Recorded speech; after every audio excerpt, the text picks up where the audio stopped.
Goedemorgen. Ik freue mich, hier te zijn van jou. Ik hoop van jou en al voor de laatste paar weken Jugendliche met beobacht.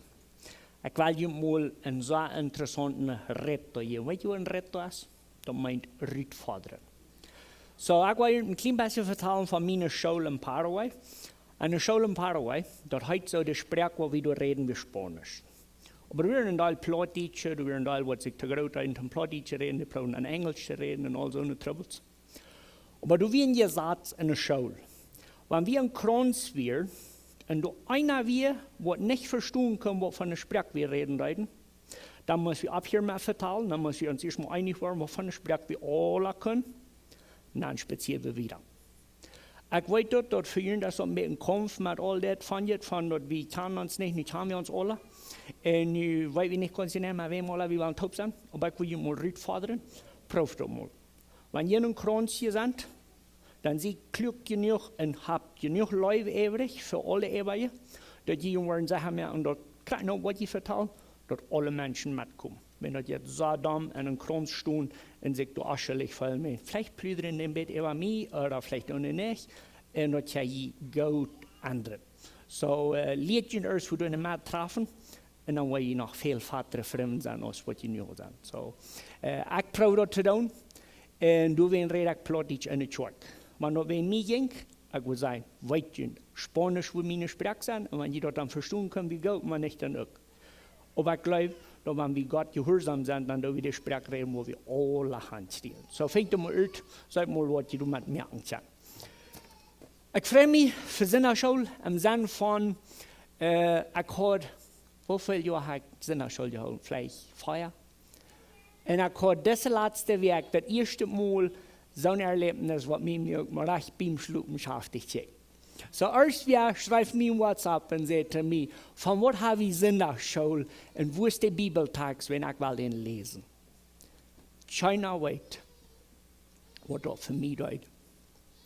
Wenn ich wusste, dass du wieder ein Teil Dinge angegangen und Sonntagsschule, was hat einen Unterschied gemerkt. Wow, ich hatte eine schöne Weg. Wenn ich wusste, erst wäre wir Tschüss und der los den Tag mit mir taub und der jäh voran, wenn der will Sonntagsschule nutzen. Alte Testament ist für eine lange Zeit, manche Christen, also ja, das Altmodsch, das halt nicht an und all diese Dinge. En wie wordt hier in Sonndagsmorgen opkomen, je hebt al uitgevonden dat, wauw, Oude Testament is niet oudmoedig en dat heeft een deel te doen. We hebben aangevangen met dat Jezus zelf zegt, dat moet Moses en de profeten lezen en dan wil je mee vinden. En we weten dat de apostelen, die brachten het Oude Testament om Jezus doorstellen. We hebben ons bekijkt, wo Apostelgeschichte einmal war, sagt, der Messias so und so. Dann haben wir uns in der nächsten Lektion unterhalten über Adam und Eva, da wie ein Gleichnis von Jesus in der Kirche. Und dann haben wir uns die Schlangen, was Moses abhängt, bekickt und gesehen, wo so Jesus zu Nikodemus sagt, so ist die Schlange abgehangen wird, so wollen wir mich abhängen. Dann haben wir uns bekickt, wo interessant das ist, mit dort, wenn die Bibel, das Alte Testament redet von dem Herrn, sein Engel, dat dan wat Besonderes ist. Und dort hat wir in eine Klasse nicht angekriegt, haben in 2 geteilt. Und nu von der will ich den nächsten Episode anfangen. Von der aus Klasse 5, und ich weiß nicht mehr, was Klasse 5 war, vielleicht war da noch eine 5b auch noch mal geben. Also okay. Die 5. Klasse, was wir wollen haben, ist, was da wir mit Gott sein Erschien am Alten Testament. Also auf Spanisch nennen wir dort Theophania.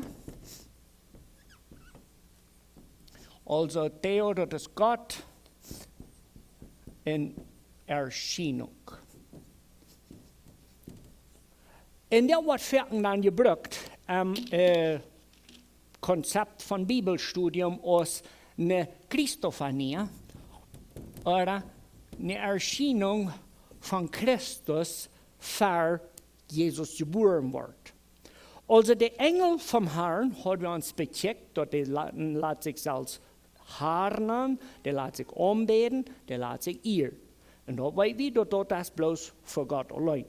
Aber wir haben Erscheinungen, da im Alten Testament, wo nicht am Engel wo nicht mal dort Wort beschrieben wird, el Ángel del Señor oder der Engel vom Herrn. Also, dann wollen wir uns von dir unterholen, was braucht dort, dass wir mit diesen Erscheinungen fertig werden. Ich will mit Ihnen lesen, Johannes 1, Vers 18.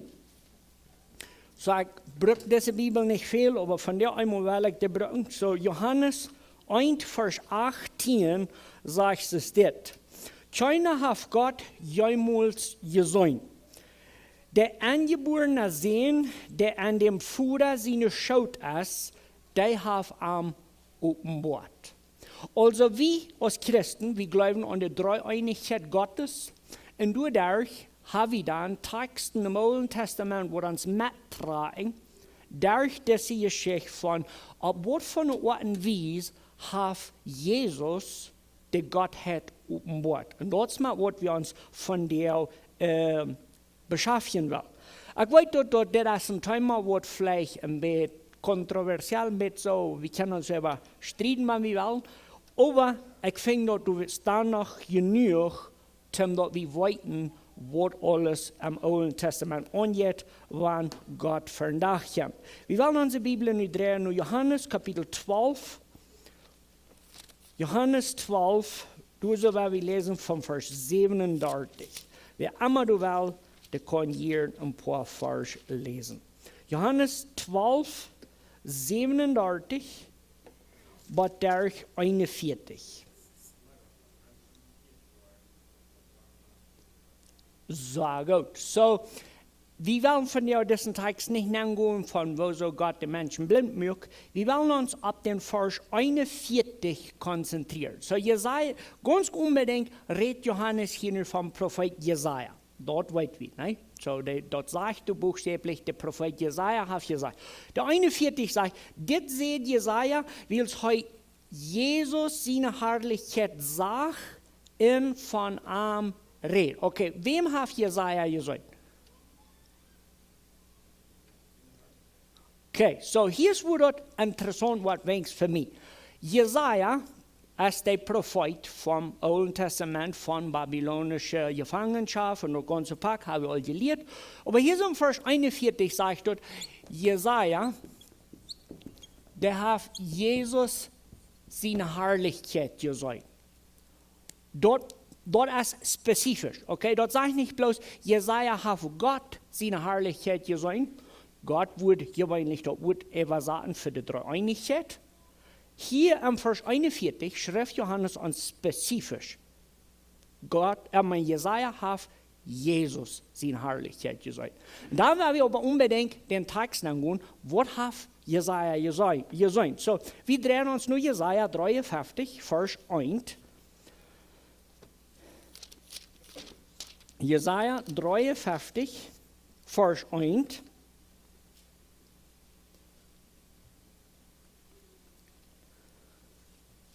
Und dann würden wir kennen den ganzen 53. Psalm, den ganzen 53.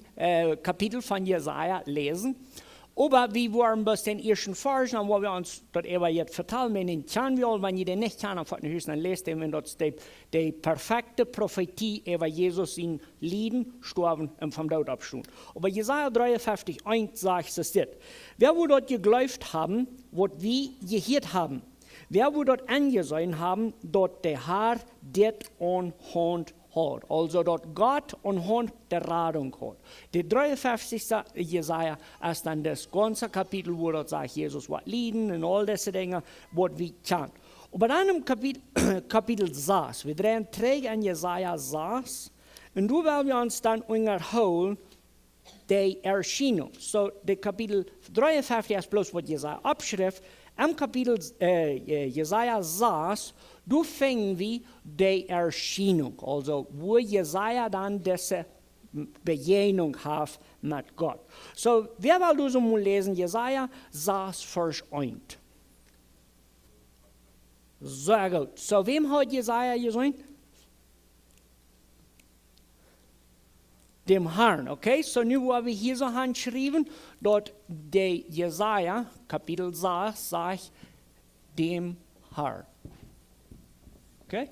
Und ganz unbedingt hast du noch eine Beschreibung. Was mit diesem Herrn?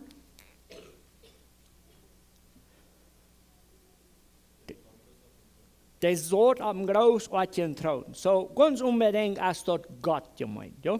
Der sitzt auf dem Thron, der ist Hücherhofen, großartigen Thron, und dort unterste Eng von seinem Rock bedeckt der ganze Flur am Tempel. So hier ist noch ein ganz interessantes Ding. Der sitzt im Herrn, und der sitzt im Thron, und der sitzt im Tempel. Ja? Nun lesen wir wieder vom Vers 2 bis Derch 10. Rum stunden Seraphen, die jeder saß Pflichten hatten. Mit 2 Pflichten bedeckten sie sich die Gesichter, mit 2 bedeckten sie sich ihre Feit, und mit 2 flohen sie. Die raubten einen um anderen, heilig, heilig, heilig, als der Herr, der alles regiert. Die ganze Welt wisst, wo herrlich er ist. Und wenn die so raubten, dann schäderte der Schwal und das Gebiet wie ganz voll Rück. Und ich sehe, wo soll das noch mit mir, das kann mein Eng sein. So ist ich red, als nicht reich, und ich sehe einer von einem Volk, der nicht dort Rechte sei. Aber nu hab ich mit meinen Augen dem König gesehen, den Herrn, der alles regiert. Okay, so nu werden wir hier so beschrieben. Was wollen wir nu noch, von wem hat Jesaja gesehen? Konzentrieren wir uns auf Vers 5. Dort sagt du so, meine Augen haben wem gesehen? König, was alles regiert, und was noch? Das alles? Gut.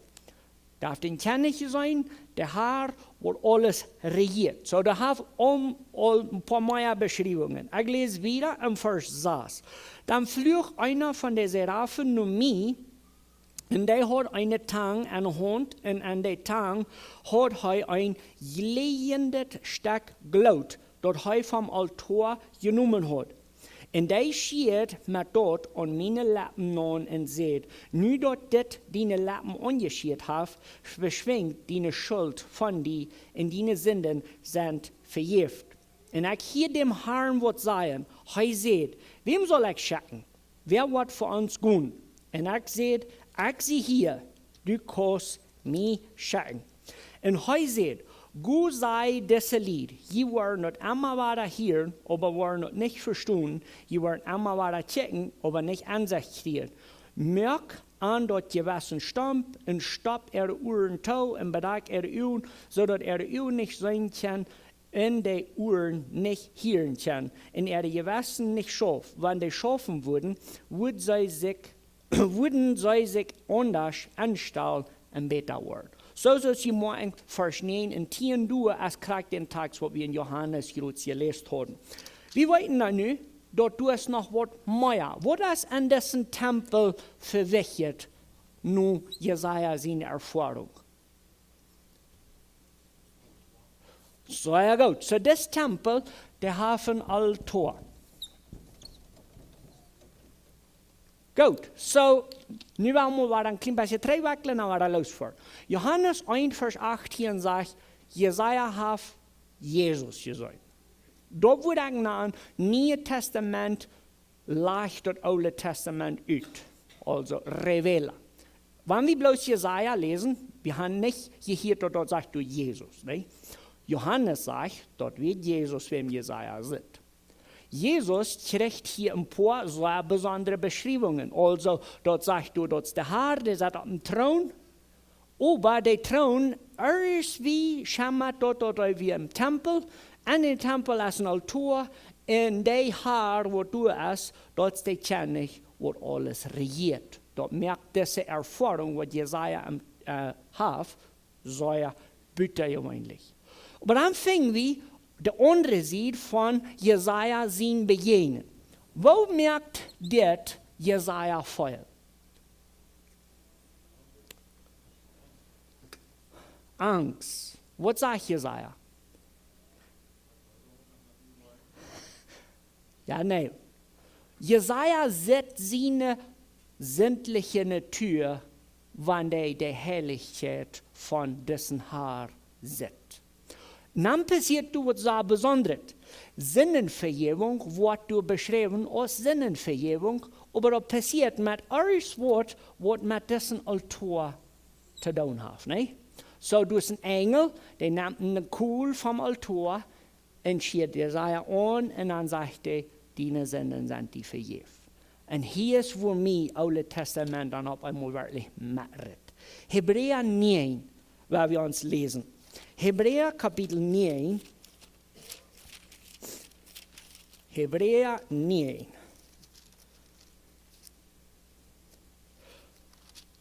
Vom Vers 11 und wieder lese ich es dit. Und horch nu Tempel und Altar. Das sagt in Hebräer 9, Vers 11 und wieder es dit.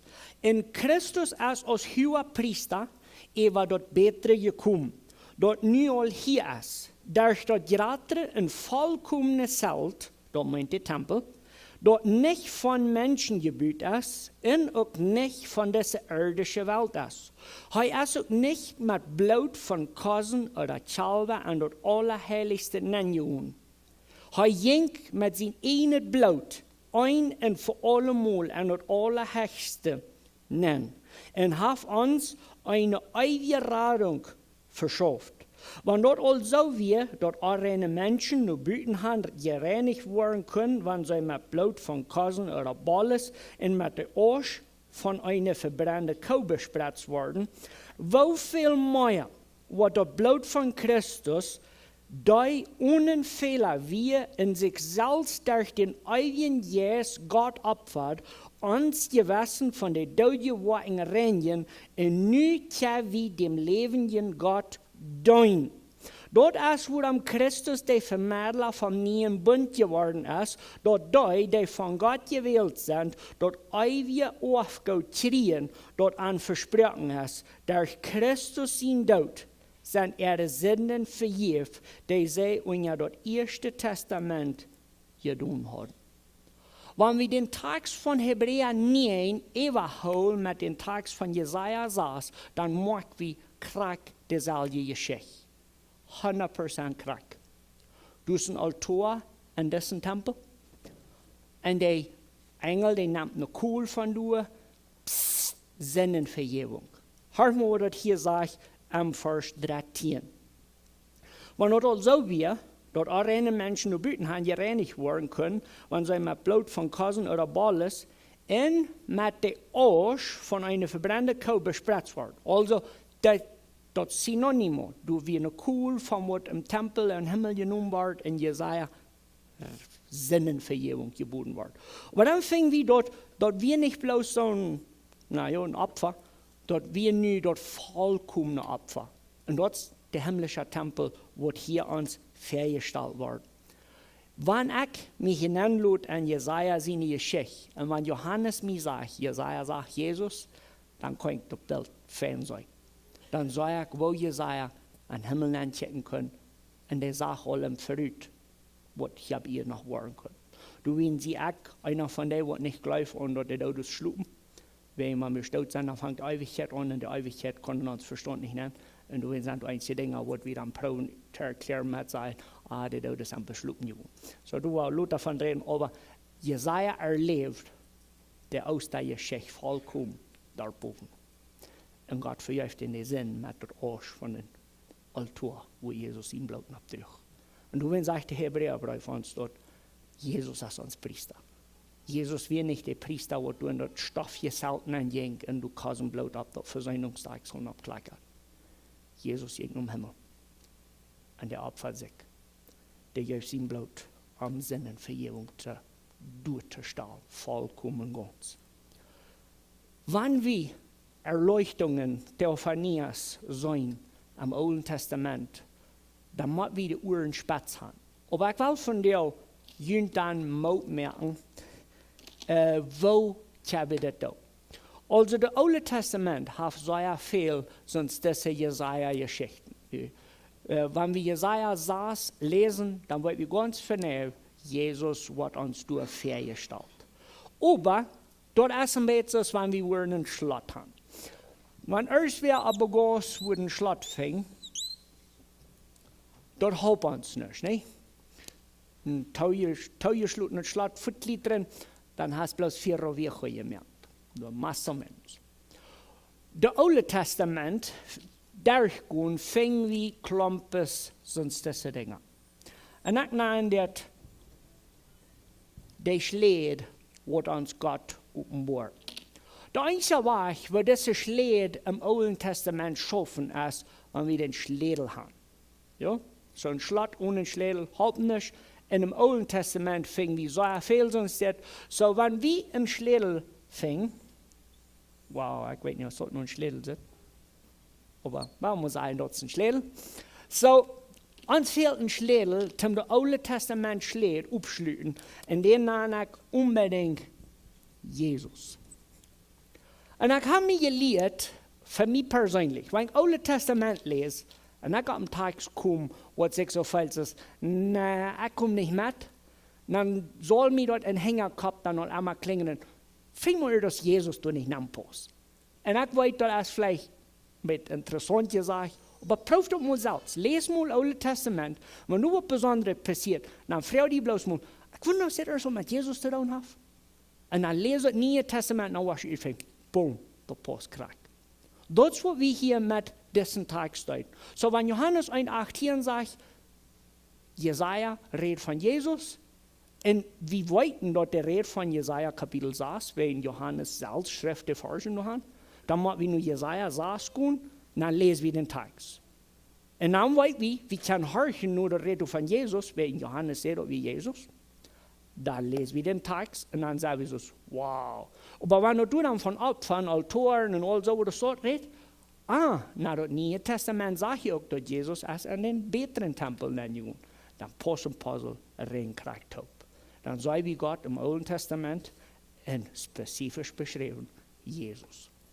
Dann haben wir aber auch Geschichten im Alten Testament, wo nicht Nummes mit behandeln. Und wir wollen uns für die 2 Stücke uns die bekennen. Dort werden wir nun 1. Mose Kapitel 3 gehen. 1. Mose Kapitel 3.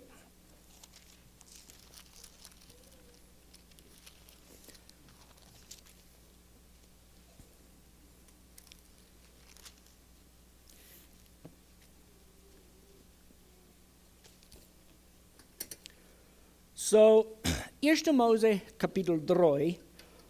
Du lest wie von Adam und Eva, die Geschichte, die haben Jruts gesündigt. Und das ist die Geschichte, nur dem, dass die gesündigt haben, und die beschreibt uns, wo Gott sich mit Menschen trifft. Wer will du so lesen? 1. Mose, Kapitel 3, von Vers 8 bis 11. Muy bien. So, hier haben wir die Geschichte, wo wir alle kennen, und frag ich mal selbst, hast du mal gehört nur den Text, dass du Gott im Garten gegangen haben, dass wenn Gott ein Mensch wäre? Wir haben noch nicht, ne? Aber ich will nicht mal ab die Däume bringen. So, wenn du hier nicht sagst, Gott kam im Garten an, das sagst du so im Vers 8, aus der Tag umfängt aufzuzählen, hier sei dort der Herr Gott am Garten ging. So, das sind 2 Beschreibungen, wo wir ganz klar weiten, dort wir nicht bloß eine Stamm, was der Hirten. Also, wir haben in der Bibel 4 gesagt, dort Gott redet bloß am Kopf, einer kann übrigens auch nicht von aus was hier. Und hier so, weit wir ganz unbedingt ein paar Dinge. So, wenn wir uns hier mal anschreiben, was weit wir alles von, dort Gott kam nur Adam und Eva. Was ist das erste Ding?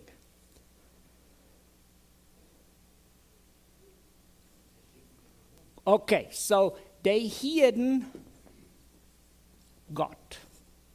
Dort sagst du nicht, dass die Hirten sie nicht stammen. Dort sagst du, wenn sie da aufschaltet, dann Hirten die dort Gott kämpft.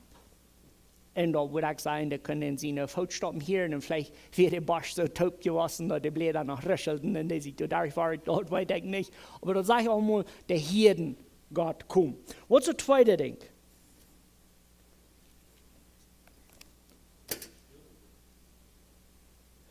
No, dort sagst du der Hirten, aber das hier, dort sagst du ganz klar, der Jenk. Okay, so der können erst was hören gehen. Ganz fein. Dann sagst du so, wenn wir wieder lesen, in den Monaten der Früh verstärken sich von dem Herrn Gott Mounte beim im Garten. So, wenn Gott der hat über die Wolken geredet, dann merkt das Verstärken nicht ut. Du verstehst sie bloß für uns, was du sagen kannst, ne? Das ist bloß simple Logik. Dann lesen wir in Vers 9, was passiert mit dort? Gott raubt, okay? So, erst weiten wir dort Gott jenk, en nu weet wie dat Gott raubt. Okay, so dat merkt der Geschäft all ein interessanter. En dan in Vers 10 sagt dort, in dem Mond seht, ich hier die am Garten en ich hat Angst, weil ich jagt dich sie, en dann verstärkt mich. Also, da waren sie bis nur nanloten. Gott kam am Garten, der Länge geruhen, dat röschelt, wenn er jäht, dann raubt er, Adam, hey, wo sei ich?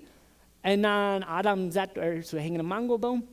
Und dann Jesus jäht bloß partout. Und dann sagt er zu ihm, was ist du hier? Und dann sagt er, ich sehe dich. Und das wird interessant sein, bloß du dann zu luten, dass Gott als Mensch durch den Garten jäht.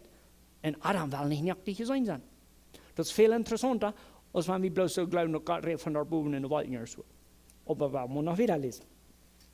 Dann sagt er du, und Gott der Herr sagt, wer seht die dort, du nacktig wirst? Also, warum muss dann die Frau stellen, dann bloß 2 Menschen aber ihr?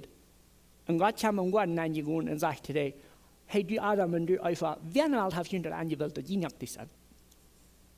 Dann merkt die Frau noch, puff, ganz anders. Du, Jesus fragt nicht die Frau und sagt, habt die nur was zu dir gesagt, du jetzt hier splintnacktig rum?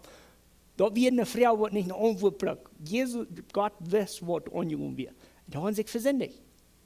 Wenn wir den Text wieder lesen, dann merken wir dort, dass du einen Schub geschlagen, du waren Kleider gemerkt und du warst irgendwo ein Rück geschmiert.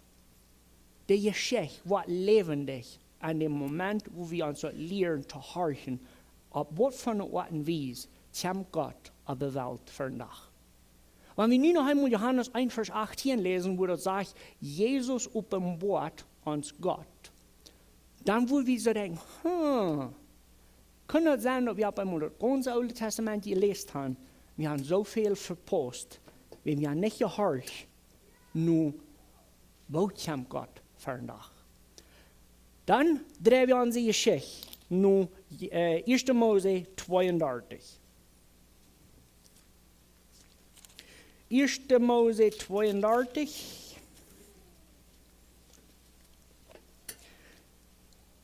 Nu wollen wir uns lesen vom Vers 24 bis Derch 31. So, bloß ein bisschen Lechabschien. Jakob kam gegen Hus, der hat Angst für seinen Bruder Esau. Und da ist sowieso mit einer schweren Reise. Er hat sich groß mit seinen Schwerfuder nach Derch geholt und versäumt. Und nun ist dort danach geworden. Und jetzt ein Tag vor, der glaubt, dass er sich mit seinem Bruder trafen. Und dann lesen wir, wie es steht, in 1. Mose 32, vom Vers 24 und wieder so steht. Er nimmt seine Menschen und alles, was er hat, über dem Strom. Und Jakob läuft danach allein, und ein Mann rasselt mit ihm danach, aber gerührt firm morgenlich.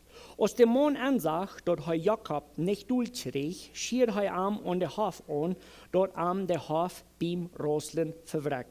Der Mann sagt, lut mich gehen, dort will der. Und Jakob sagt, ich lut dich nicht gehen, bitte, du gibst mir einen See. Und der Mann sagt, wo heißt du? Und er sagt, Jakob. Und dann sagt er, du sollst nicht mal Jakob heißen, du sollst Israel heißen, weil du hast mit Gott und Menschen gestrebt und hast gewonnen. Und Jakob sagt zu dem, sei mir doch, wo du heißt. Aber Jana sagt, warum fragst du nur meinen Namen? Und dann gab er ihm einen See. Und Jakob nannte steht Penuel und sagt, ich habe Gott für mich gesehen und doch ist mein Leben geschont. Das ist die Geschichte, was wir all immer haben gehört. Aber zu dieser Geschichte, weil wir uns nu Hosea, Kapitel 12, Vers 4 und 5 lesen. Da muss ich noch wieder erst anfangen. Hosea 12, Vers 4 und 5. Dort sieht 892 in der Plottische Bibel. Hosea 12, Vers 4 und 5. So, gut. So, Hosea schrift von Jakob seine Erfahrung. So, mit wem hat Jakob sich an sein Leben gejagt?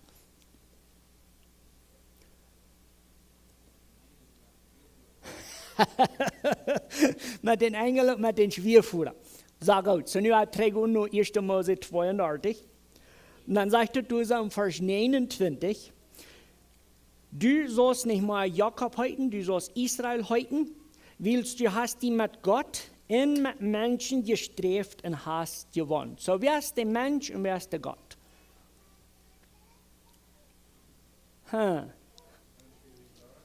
Der Mensch ist sein Bruder, dort stimmt. So, wenn ihr die Geschichte nicht kennt, Jakob meint Heel Catcher, oder der, der dem anderen einen Hack zu holen hat. Und den Namen kriegt der, wenn er seine armste Mama hat eine sehr schwere Geburt, wenn der Ripperste Schanken sich geboren wurde. Und das ist nicht interessant. So, der hat ihm einen Hack zu holen und dort kam der Name und fängt eigentlich ein Japsi. Das nicht, dort klappt mich bloß rüt. So, ein Jap als erstes, wer den anderen einen Hack zu holen hat. So, das Text hier in 1. Mose, der dagt up an die Dinge. So, das meint nicht, dass der Mensch, mit wem, so ich den Text verstehe, mit Gott und mit Mensch, als Jakob wir bloß von der Tür ut, wer du sanken det. Aber Lutjen du mal ein klein bisschen an. Die Streiterie, was ich hier sage, das hat, so ich das verstehe, das hat nicht mit Füßen oder mit Bieten zu tun. Das Jakob, der hält dessen Mond fast. Und ich kann doch nicht halt meine Imagination sagen, ich muss mit lernen, aber was das, wenn du die mit ersten beginnst und du weißt nicht mehr, was in der Welt angeht. Du kriegst ut, nicht? Und Jakob, wir ein Zenkados, aber die können nicht hinkriegen. So, ich schaue mir so fair, der hat den Bein festgehalten. Und dann habe ich gesagt, ich sage hier auf dem Bein, aber die mir waschen sie eingeben. Das ist halt mir die Geschichte bildlich festgestellt. Jakob hat nicht angefangen, wer immer der Mensch wir, wo du mit Jakob taub wir, der muss den verwunden oder schaffen, aber der wird dann noch so, no, ich lasse die nicht los, Bruder Lanza. Das ist mir gerade nur, dass er Sonne abgeht oder nicht, ich will die festhalten, was du mir gesehen hast. Jakob seine Natur als eine interessante Natur zu beobachten. Aber wer weiß, was wir alle in den letzten paar Sonntagschulen immer wiederholt haben, was passiert, wenn Menschen eine Begegnung haben mit Gott im Alten Testament? Die sagen, ich muss sterben, wenn ich kein Gott sein. Was sagt das Tags am Sinn von Gott sein? Das sagt uns im Vers 31. In Jakob 9 steht, Penuel, und sagt, ich habe Gott für mich gesehen und doch ist mein Leben verschaut. Wow, das ist eine Geschichte, hm? Lutti, du bloß nennen, wir sterben, wir kommen im Himmel. Dann gehst du mit Jakob spazieren und mit Jesus zu gleich und sagst, Hiebert hat ihn zu holen, ne? Das wird die Geschichte sein. Dus Jesus ist so viel mehr, als was wir so viel uns angeluten haben. Johannes sagt uns ganz klar, dass Jesus ist der, der Gott offenbart. So dann weit wir dort, wenn im Alten Testament Gott vernachkämpft, das ist unbedingt die zweite Person von der Dreieinigkeit Gottes. Wir weiten den Text, sagt ganz klar, ich habe Gott gesagt. Das wir nicht ein Engel, das wir Gott. Tim, diese Theophanias oder diese Erscheinungen spannender noch merken, dann werden wir uns nur Josua Kapitel 5 drehen. So, wir weiten dort an die Geschichten, wo wir nu bekickt haben, dann haben wir ein Teil zu lernen im Sinne von Neue Testament aus Schledelbrücken zum Alten Testament abschließen. Und das ist viel. Aber wir haben noch mehr Geschichten, wo uns unbedingt Gott auf ihr wiesen, Erscheinungen, Theophanias, wo aber nicht ganz so klar beschrieben wird. So, wir weiten dort, Adam und Eva hatten eine Begegnung, Gott ging im Garten, wir weiten dort Jakob hat diese Begegnung mit Menschen behauptet, Gott zu sein hat. Und dann in Josua 5, dann haben wir die Geschichte von Jericho. Jericho ist diese große Stadt, das ist der erste große Krieg, was Israel soll haben. Und wir wissen dort überall, wenn wir die Bibel durchgegangen sind, dort Gott hat Volk Israel versprochen, dort ein Engel wird dann vorabgehen. Ne? Und dann, gewöhnlich würde wir bloß sagen, du hast eine große Wolke, wo Schatten gibt, oder du wie eine Vierflamme danach. Und ich fing das an, du war Luther vielleicht noch mehr davon. Aber du wird beschrieben, dass Gott wird mit dem Schatten vorabgehen. Dann Josua 5, du so kommst nach Jericho und das Josua ist das neue Lehrer. Und ich stelle mir mal so vor, der wir ganz begeistert, ich in mein Haus, wir waren Gott rein und ich bloß fort. Und dann lesen wir du so am Vers 13, so steht, als Josua dicht bei Jericho war, kickt er ab und sagt, dass du ein Mond, dort sei du in der Strecken, ein Mond vor am Stund, wo ein uit der Scheid getrocknet Schwert an der Hand hat. Josua jenkt nu am und frug, gehörst du zu uns oder zu unseren Feind? Er sagt, beides nicht. Da wir mit so ein, ich dachte, du wirst mich haben, nicht? So, Lutjen du bloß nennen, Josua ist ein bisschen empfindlich, wenn er so ein großer Krieg anstellt. Und dann kommt er durch, und wir wissen nicht krank, wo das passiert ist, aber stellt ihn bloß für 50 Meter auf, setzt ihn Mann und auf so ein großes Spieß, und der spielt ihm vielleicht dreht er dort so ein Trompo, kling, kling, kling, kling, kling. Dann gehst du da hin und fragst du den, hey, bist du einer von uns oder bist du nicht von uns? Dort, wo wirklich der Geschichte ist. So, okay, so der hat das Mann gefragt und dann sagt er, nee, ich sehe nicht für ihn, nicht für Janus. So dann muss ich all gehorcht haben. Dann sagt er wieder, so steht, ich sehe der Befehlshaber über dem Herrn sein Herr. Und da hat sich eine Offenbarung, nicht? Aber auch mal wieder lesen. Und sie nu gekommen, dann schmeißt Josua sich uit ihr Volk vor am Herrn und sagt, was hat mein Herr seinen Diener zu sagen? Dort ganz unbedingt nicht bloß ein Mensch mit einem Schwert, wo du steckt. Aber wenn uns die Geschichte hier noch nicht interessant genug hast, dann haben wir bloß ein kleines bisschen die Beschreibungen hier anschreiben. So, du bist ein Mann, da wird du beschrieben als ein Mann. Was wollen wir noch von dessen Mann? Dann Schwert. Und dann was die Beschreibung. Wenn Josua den fragt, wer der ist,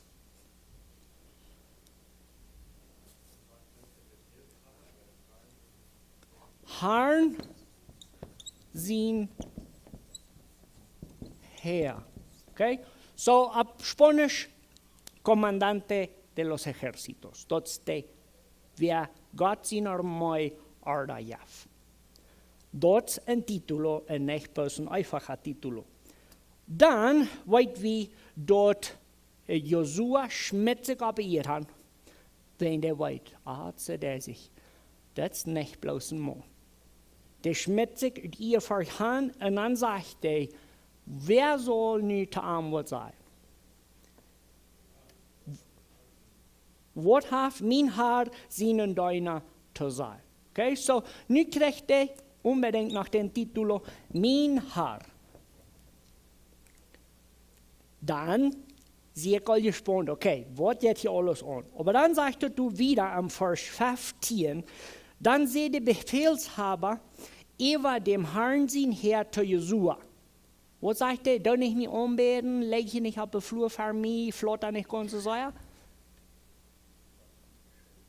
Boah, wo passiert das um ihr? Bei Moses beim Bosch. Und wer redet zu Moses beim Bosch? Gott von wo? Von einem Bosch. Aber Moses sagte nicht. Hier so ist ganz dieselbe Geschichte. Josua gliedert sich durch und dem flottert. Und dann sagt der Befehlshaber, der Mann, trägt deine Schuhe aus. Wieso? du stehst auf heilige Grund. Ein Trechanfang mit so einer Begegnung muss besonders gelassen. Josua seine Geschichte im Reimerken und Recht zu gehen, die fängt an mit Gott im Gesicht zu checken. Und brauche ich nicht sagen zum Frau, wer bist du? Bist du an meine Seite? Bist du nicht an meine Seite? Und weil Josua da klickt, ich stehe hier vor Gott, dann klickt er sich auf ihr. Und er trägt sich die Schuld, wenn er Gott gesehen. Wenn uns dort noch nicht so eine mitgetragen haben, dann werden wir im Kapitel 6 noch ein paar Vers lesen. Das sagt im Kapitel 6, Vers 1. Der Stadt Jericho wie verschlossen und versichert, aus den Israeliten nur kommen, so dass keiner rüt oder nan kommen kann. So dass man bloß wurde leer, wie das passiert. Und dann im Vers 2 sagt dort, der Herr sagt zu Josua, horch, ich habe der Stadt Jericho mit ihren König und ihren Krieger taub an die Gewalt gegeben. Lutjen toen nan, wo zou de Jericho Geschichte so schändlich finden? Stellt je bus in Josua seine Schau an, du bist auch mal nur Jericho, Gott hat gesagt, ich will einen Engel verabschieden. Und dann gehst du an den Baum, dann steht du ein Krieger, ein Mann, großes Schwert, und dann gehst du hin, und dann wirst du an, wow, Gott ist hier. Und dann willst du da auf den Flur legst und deine Socken und alles uitgetragen hast, wenn du weißt, dass Gott, das ist heilig, dann fang dein Mann mit das Schwert unter dir zu sagen, hör mal, der steht, was hier vor uns ist, der hat ihn längst gegeben. Ich war die, nur den zurechtgehen und nur ramran und bloß Trompetblusen und noch schrien und dann vollen Regen an, da wird es, wow. Der Mann weiß, was er redet, nicht? Ich will mir bloß mal lernen, das Alte Testament lebendig zu tragen. Wir wollen mal horchen, wenn wir lesen, und dann diese Kleinigkeiten durchplagen, so dass wenn wir antworten, dass du ja was Besonderes an, na uns den Schlägel kriegen, und wir sehen Jesus und Wort Gott. Und dann merkt der ganze Unterschied. Wir wollen noch zum Schluss 2. Mose 23, Vers 20 und 21 lesen. 2. Mose 23, Vers 20 und 21.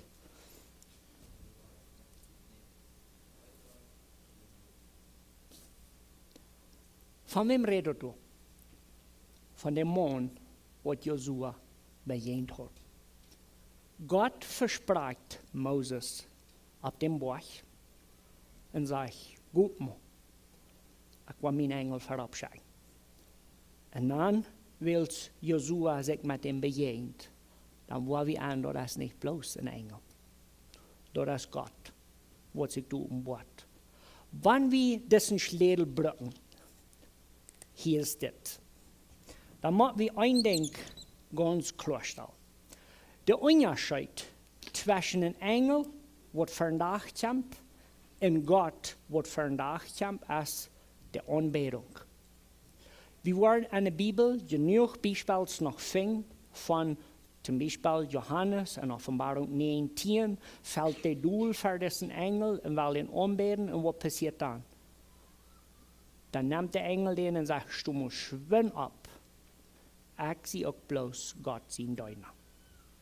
Wenn wir Erleuchtungen, Theophanias am Alten Testament bekicken, der Filter, was wir immer überholen können, um zu sagen, kommt Gott und jenkt er durch, oder wieder bloß ein Engel, was geschickt wird. Der einfachste Unterschied zwischen der Schlädel und nicht der Schlädel ist Anbetung. Scheinbar, was ein Engel oder ein gemerktes Ding, also la creación no es digna de adoración. Kein gemerktes Ding ist würdig, angebetet zu werden. Und das ist der Unterschied, wenn wir diese Geschichten lesen, dass wir horchen. Wo soll wohl dein Mann zu Josua sagen, steh ab? Das sage ich nicht. Wo soll sagt er, trag die mal die Schuld? Kann sein, dass der Schlägel durch den Pass. So, das ist, was ich mal mit Ihnen tun. Der Reise ist So lang noch, und ich freue mich dazu, mag Gott uns immer mehr Erkenntnis geben, und wer Jesus ist. Wir beten. Himmlischer Vater, Dankeschön für diesen schönen Morgen. Wir danken dir, dass wir die Wörtchen lesen, studieren und verstehen. Möchtest du uns helfen, dass das Alte Testament von uns wird so wertvoll werden, dass wir immer weiter die du fing, dass wir die anbeten, als wer du bist, von dir her was. Dort beten wir in Jesus' Namen. Amen.